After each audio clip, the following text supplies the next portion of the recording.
എന്നിട്ട് പാർട്ടി സംരക്ഷിച്ചില്ല, പാർട്ടിയുമായി സംസാരിച്ച ഘട്ടത്തിലൊന്നും പാർട്ടി സംരക്ഷിച്ചില്ല എന്നാണ് നിങ്ങളോട് പറഞ്ഞു. അത് ആത്മഹത്യക്കുറിച്ച് അങ്ങനെയാണ് പറയുന്നത്. അത് നിങ്ങൾ കണ്ടുപിടിക്കും ആദ്യം. വേണ്ടാത്ത കാര്യങ്ങൾ അങ്ങനെ പറയരുത്. എവിടുന്ന് വായിച്ചു നിങ്ങൾ?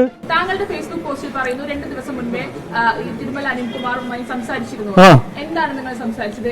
ഞങ്ങൾ നിയമം കൗൺസിലിന്റെ മീറ്റിംഗ് ആയിരുന്നു. അവിടെ എന്താ സംസാരിക്കുക? ഇത്തരത്തിലുള്ള സാമ്പത്തിക ഒന്നും സംസാരിച്ചില്ല. നിങ്ങൾ ഓരോന്നും ഉണ്ടാക്കി പറയരുത്. നിങ്ങൾ നോക്കോ, ഒരു കാര്യം പറഞ്ഞേ, ഇതൊരു ക്രിമിനൽ ഇഷ്യൂ ആണ്. അതിനെ ഒരു പാർട്ടീനെ തടയാൻ നോക്കരുത്. ഇത് CPM ചെയ്ത കാര്യങ്ങളാണ്. നിങ്ങൾ അതിനെ CPM പ്രൊട്ടക്ട് ചെയ്യാൻ നോക്കരുത്.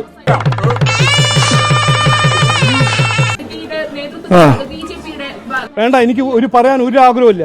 നിങ്ങളിങ്ങനെ നുണ പറഞ്ഞ് CPM പ്രൊട്ടക്ട് ചെയ്യാൻ നടന്നാൽ ഞാൻ പറയാൻ ആഗ്രഹിക്കുന്നില്ല. ഞങ്ങൾ ഇനി പറയുന്ന കാര്യങ്ങളെല്ലാം ഇനി 2 ദിവസം പറയും. അതല്ല ഉദ്ദേശം. നിങ്ങളോട് ആരാ പറഞ്ഞു? അല്ല, നിങ്ങളോട് ആരാ പറഞ്ഞു? പറയൂ. അത് നിങ്ങളുടെ ഏത് ചാനലാണ്? മതി അവിടെ ഇരുന്നാ മതി.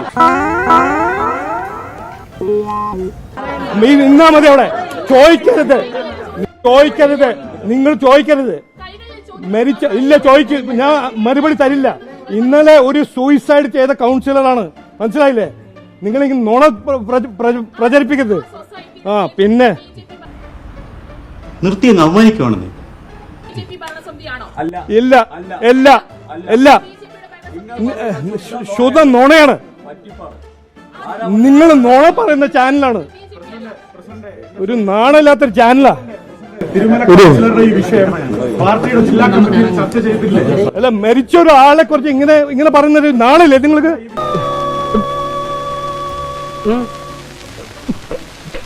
പാർട്ടിയുടെ ജില്ലാ കമ്മിറ്റിയിൽ അദ്ദേഹം ഉയർത്തിയില്ല. അങ്ങനെ ചർച്ചയിൽ അദ്ദേഹത്തെ സഹായിക്കുന്ന തീരുമാനം കൈക്കൊണ്ടില്ല.